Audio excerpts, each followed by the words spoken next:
Guys, let's today talk about part 3. And before I start explaining you, I would like to check your knowledge about what is part 3. So what do we know about part 3? It's longer than part one, and the questions are different. Okay, part 3 is the longest answers, yeah? So how long the answer should be? 30 seconds, 40 seconds, I don't know. 30 to 40 seconds. Yeah, that's correct. What's part 3? We should talk about more serious things. Okay, part 3. It's a little bit more serious. Serious topics. For example, About what others, okay, what other think. okay, what other people think. So the difference between part 3, part 1 and part 2 is part 1 and part 2 we think about us. Yeah? The question is going to be about you. Part 1 is going to be what? What kind of questions? Personal questions. What do you like? Likes and dislikes. About Dislikes. yourself. Home, apartment, Family? studies, family. I don't know. So many things related to your life. What about part 2? Part 2 is going to be your Speech. experiences. Yeah? Describe the time, describe the place, describe the person. It's about your experience. However, part 3 is about, as you said, other people. More serious topics. What else do we know about part 3? The topic will be related to part 2. Topic will be related to part 2. Yes, it's going to be connected. Okay? What should I say? I don't know. Okay, let's start then. So, how should we speak in part 2? So today we are going to talk about 3 important things. Content of part 3. Like what we should speak about. Okay? And duration of part 3. How long we should speak. Okay? How long. And what about the next criteria? How to give long answers about the given topic if you don't have idea about it. Okay, so let's talk about the things. So part 3 is, as you guys stated, more serious topics we are going to talk about in part 3. For example, ecology, economics, about budget, about health issues, incurable diseases, yeah, future cars, transport system, oil, petrol, yeah, future, like what's the future resources, such kind of like some complicated topics that you may not be informed about or you may not be specialist. However, in IELTS you don't have to be expert on any topic that's been given to you. Let it be writing, or let it be reading, let it be speaking. You don't have to be expert of this sphere. If they're gonna ask you about medicine, yeah, what do you think about like medicine capsules? Do you think it's okay for people to have vitamins? You're not a medical person, you're not specialized to give answer for that. However, what is checked? Your opinion, not your knowledge. IELTS doesn't check your knowledge. Knowing about it is not gonna give you high score, but your efforts giving answers to the questions that you have no idea about, that's gonna be considered. Okay, part 3 has a structure. You need to speak in a structured order. Like for me, part 3 is task to essay.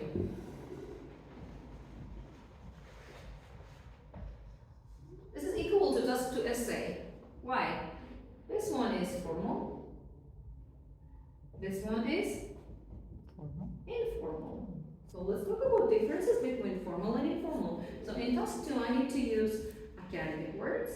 But what about in speaking? Can I use just only academic words? Yeah. No. I need to use like several few words, topic related words. Yeah. For example, if it's gonna be ecological problems I'm talking about, I can use gas emissions. This is academic word, however, it's related to my topic. But is it good to boast, brag with your vocabulary, putting all these academic words into your speech? You're not gonna sound natural. Yeah? If you don't sound natural, you cannot get high grades in part 3. Okay? Formal and informal. Okay, what else? There are so many differences in between them. Essay and speech. This one is speech. This one is writing piece. Yes? I said they are almost equal, and I will explain you why they are almost equal.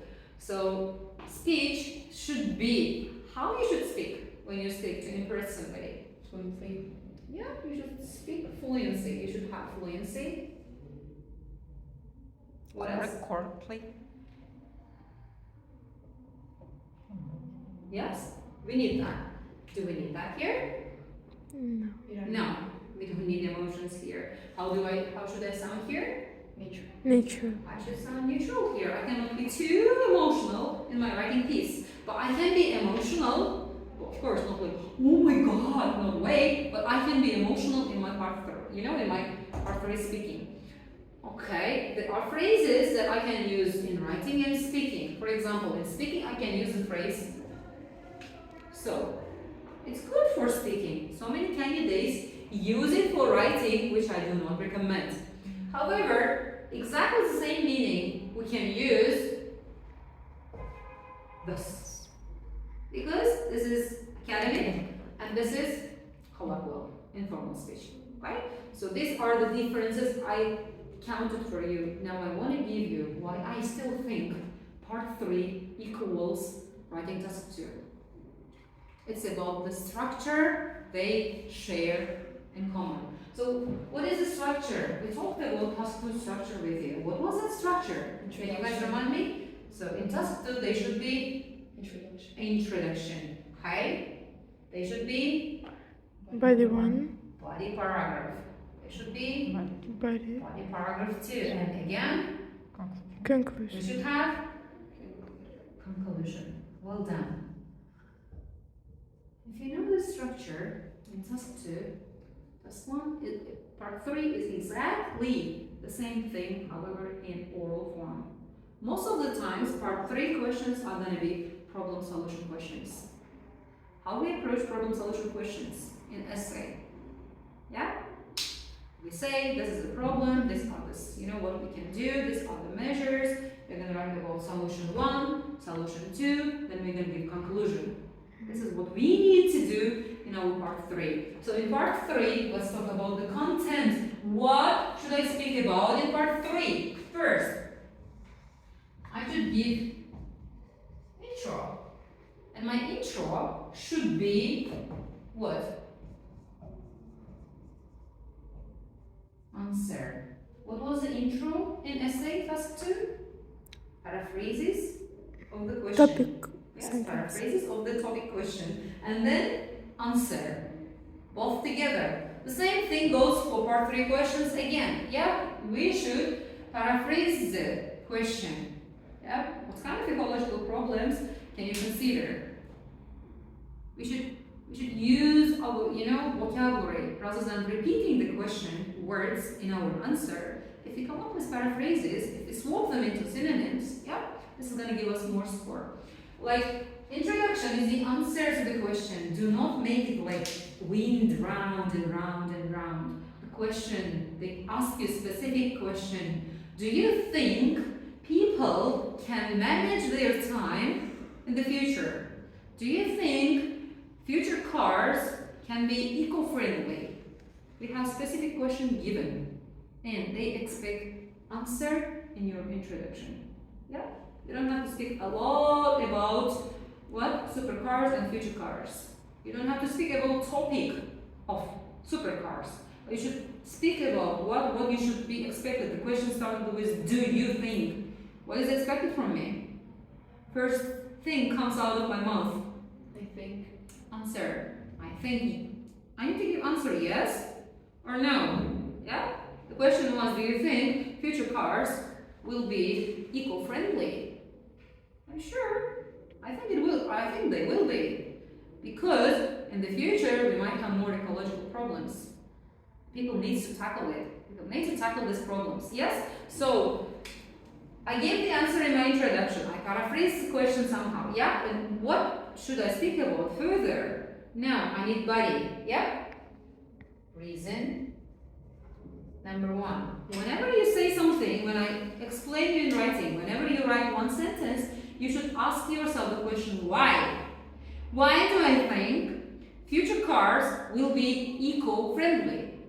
I should answer this question myself to the examiner. Because, yes, reason one.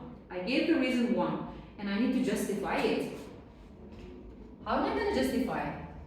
I said, because in the future, there are going to be so many environmental issues related to ozone layer, related to quality of drinking water. Why do I think so? So many scientific experiments are going on about creating new rockets. And these rockets, what's happening is depleting the ozone layer. And these problems will increase in the future. If we do not solve the problem of eco-friendly cars, people might be in danger. People's life might be in danger. So what did I say right now? I gave one paragraph. Yeah? And I can give example. If I don't come up with reason to. Yes, you can choose either reason to or you can give example. Then what we need to do? The last one. Conclusion. How do we give conclusion for task 2? Am I going to repeat what I've written in introduction? Introduction, I said, yes, future cars will be eco-friendly. Can I say the same thing? So I think future cars will be eco-friendly. Can you write like that? Okay, we cannot write like that. What we need to do, we need to restate it. We should rephrase it. Yes? So what so many candidates do, they say the same answer in the conclusion. They cannot get high score with that. You need to rephrase it. You need to restate it. Okay? So conclusion should be the restating the introduction. So if you look at the structure, they are the same. One is formal, one is informal. What's the problem with part 3? Why part 3 is difficult? Difficult questions. Okay, questions are difficult, yes. Why part 3 is difficult? Okay, questions are complicated. Questions might be long questions they might ask us. We may not understand the question in one go. Yes, comprehension. We might have comprehension issue. How many times you can ask the examiner? Can you repeat the question, please? Can you paraphrase it, please? What do you think? How many times you can ask? 2. What do you think? How many questions you're going to get in part 3? No more than 5 or 6? Yeah? Yeah. We can get Less. more. You can get more, okay? Yeah. Depending on how fast you're going to answer. However, how many times you can repeat? Can you repeat the question, please? What do you think? What kind of impression you're going to give? First question given. Can you repeat it, please? Second question again. Can you paraphrase it, please? What's this problem? The problem is you have comprehension issue. You are struggling to understand the question in one go. Yeah? So what we need to do when the question comes in part 3, we should listen carefully. All concentration should be on the speaker. Yes? And we need to listen and we need to understand it in one go. We should be able to understand it before we are taking the exam. What is another difficulty? It's part 3. Topics are difficult. Yes? Difficult topics. Okay. Another difference between part 3 and task 2 essay. How much time they give you for task 2 essay to write it? 40 minutes. 40 minutes. 40 minutes. How much time they give you for part 3? No time is given for thinking. Part 2, they give you 1 minute to think. Yeah, you can think about what to speak about 2 minutes. Yes? In part 3, you're very close. Okay, you should think about 30, 40, like. This was my time timing for part 3. I spoke for part 3 was 45 seconds. That was my limit. In 45 seconds, I would be able to give whole answer, complete answer to the question. Okay? So look, in order to speak 45 seconds, like less than a minute, yeah? And for the topic that I have no idea about, without preparation, what happens? The problem happens, candidates think a lot. They're gonna have long pause. Let me tell you how long they're gonna wait you when you speak part 3. 1, 2, 3, answer should come. And you shouldn't even lose this 1, 2, 3 seconds, yeah? You can use fillers. What kind of fillers we're gonna use? We can buy time if you don't have any idea about the question they're asking me about. Let me think. That's an interesting question. I never thought about that. How many seconds I bought already? 10 seconds. Yes. You see? Let me think. It's a bit difficult question, but we cannot overuse it. If we are gonna overuse it, examiner is gonna see that we are, we are not ready to give straight away answers. In order to get, we should have this skill. Coming up with answers straight away. Question is gonna be given, I should be able to give the answer straight away. Yes, I should have this skill already. Like, oh, let me think. Okay? Difficult topics. No extra time to prepare. Yeah? Okay, what else? What can be difficult? If I said I have given you structure for part 3. Yeah? Like, if I'm gonna speak first, if I start from reasoning, then I give introduction, then I give conclusion, then I go back to body, how difficult my answer is gonna be? Is it gonna be easy for me to follow you? First, you said, body, you started talking about the issue problems. Then, you give the conclusion, and the minute he's still looking at you, yeah? And you give again answer. So, how is it easy to follow? When you speak, it should be easy to follow. You should have some structure to speak, yes? It should make sense when you're describing things. Your idea should be connected, as I told you in writing. In writing, our idea should be connected in speaking as well. I cannot throw all the ideas to him. Get whatever you want. This is not how I can get, high score. So, okay, any questions about that? Part 3 structure, part 3 content, how long we should speak in part 3. Yeah. If you cannot come up with an idea, what we are going to do? Imagine, they asked me the question. What do you think in the future, what kind of incurable diseases they're going to be? Well, I've never thought about that. Let me think. Maybe there can be some respiratory issues related to environmental issues. I'm not expert again, however, what am I doing? I am making an effort to express my opinion. And you're gonna express any opinion that comes to your head. What if you're not gonna have any opinion? Can you say I don't know? No. Why we cannot say I don't know? I don't know. Why you cannot say I don't know? We can be, however, we can be honest. I've never thought about that honestly. That's a bit difficult question. Well, maybe there's issues, maybe there's diseases. We can guess. We can at least give the examiner whatever comes straight away on this current second that I'm sitting with this examiner. Yeah? There are going to be cases you might have prepared for this question, part 3 question at home. When you go to the exam, nothing comes to your head. It's going to be like brain freeze period. So what happens then? You should give the answer, whatever comes at that specific moment, at this specific emotional state you are in to this person. Yes, this is how we should get out of the situation. We should make an effort. For the question, we don't know the answer. For the topic, we have no any idea about. We should give how many sentences? Liz, yes, you told me how long we should speak. How many sentences? It's 10, probably 7, 8. That's more than enough. 6 to 10 sentences is going to be more than enough. If you have really good fluency and good speed, like for me, in 45 seconds, I can speak 15 sentences, maybe more, with my speed. But it's not like super speed, like speed reading. When I speak, I'm gonna have proper intonation. Yeah, I'm gonna have proper pauses. appropriate poses, and it's gonna be like, oh, normal answer. However, it depends on your speed. If you have normal speed, 6 to 10 sentences are gonna be enough for part 3. So we talked about what we should speak about, how long we should speak about, yeah, and how we should speak, criteria for the part 3 to get the highest score. Okay, thank you so much.